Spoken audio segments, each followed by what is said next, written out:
So initially what got me into screenwriting, acting, and filmmaking, stuff like that, was shooting videos. My father and I were shooting videos because after I graduated college, you know, I didn't have a job and I was just kind of like trying to figure out what to do and stuff like that. So my dad told me to write a short film, and I did. The next thing you know, I got like a little fan base, little 5,000 views. I was feeling myself.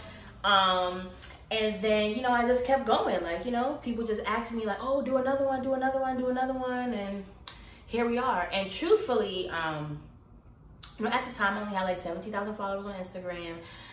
So I was asking people, you know, if they wanted to be in it, but nobody was really, you know, reaching out or anything like that. Maybe a few people. So I just used my friends from the Heights and of course myself, because, you know, I didn't have a job and I clearly didn't have nothing to do. So, you know, I started acting because I needed actors for my own project. So, yeah. So, my first full film, it was called Gang Gang Gang. That was a movie, and I had some girls in there, and they were like, oh, why is all your movies about guys? You need to have some girls in there. We need something with girls, da da da da. So, and they were also saying that I should do a web series, you know, because most of my movies like Troubles 1, 2, and 3, which you can find on YouTube and Tubi, and Gang Gang Gang, which is not out yet, but it will be, was about guys. You know, there was a few girls sprinkled in there, but I never really had anything that was like just straight up about girls.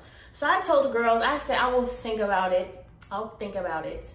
And I was at my ex-boyfriend's house. He was frying chicken. And, you know, I was just sitting in the living room and Juice came on. And I said, what if I make this all girls? That would be so OD. So I started taking notes on my little iPhone, and then there we have it.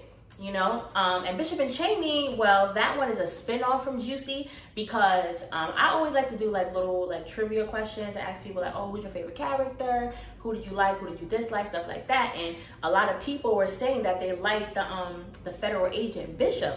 So since people liked him, we gave him a spin-off. Because what I really want to do is try to do like what 50 Cent does, where he has like a universe where he has Power, Force, and Raising Cain and stuff like that. So I kind of want to, you know, build the brand into something more. And Bishop and Chainey is kind of like the first spin-off series from Juicy. So, yeah. When I saw Juicy, like I mean, it was hard work to even get Juicy to get those numbers. Right now, it's at 167,000 on one episode. I felt really happy. You know, I was very excited because I'm from a very small town upstate. Like, the population of that town right now is 30,000. So to have 160,000 views on something, it felt so good. I'm like, oh my God, I'm famous, you know. I'm not famous, you know, but I'm hood famous. But yeah, it felt really good to get those numbers because, you know, I worked hard for them. My team worked hard for them. You know, we were outside. I was handing out flyers and, you know, on the buses, on the trains. Like, I really was working hard, you know. And social media, that's back when Instagram was Instagram. Okay, you could post something and all your followers. So I was getting like 10,000, 20,000 views on stuff. So it felt really good to see my, you know, my hard work pay off.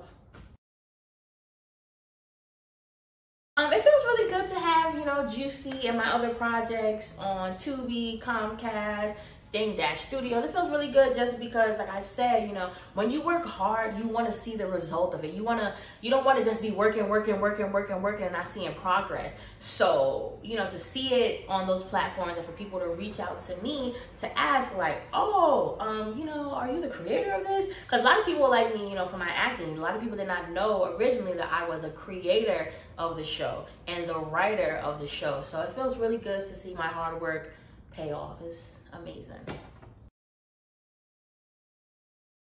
Oh, okay, my favorite question.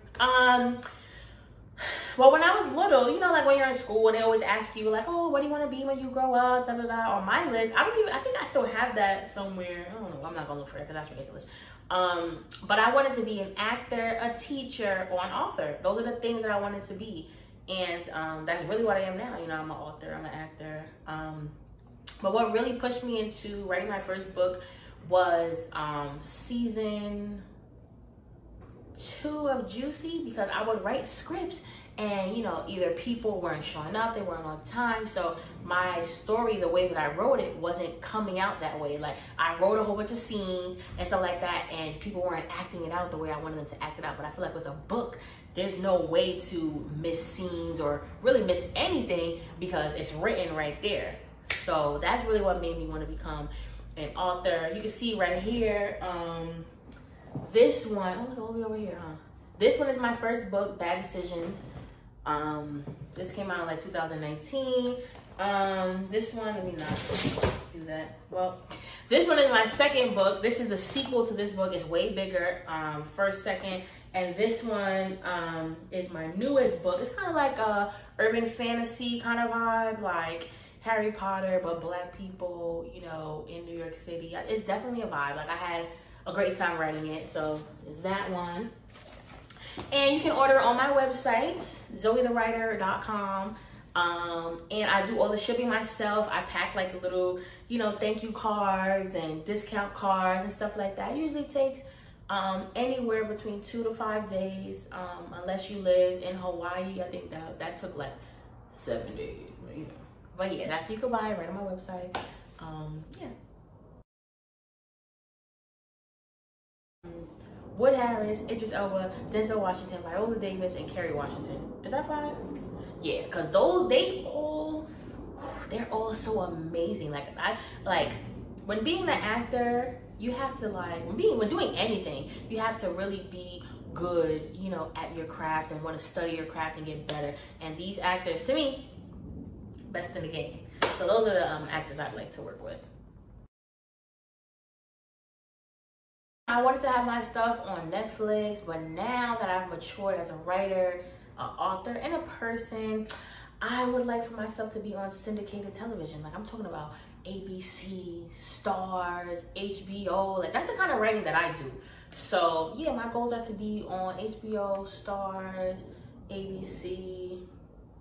I kind of like the CW, but it's not really my vibe. But yeah. I really don't know. I mean, you know, just keep working, you know, and don't let people tell you no. Because I feel like a lot of people, like when it comes to like positions of power, people do not like powerful women. So I just want to say to my women and my ladies, you know, keep standing in your power and keep it going. I don't think anything can stop us, you know, we're out here. So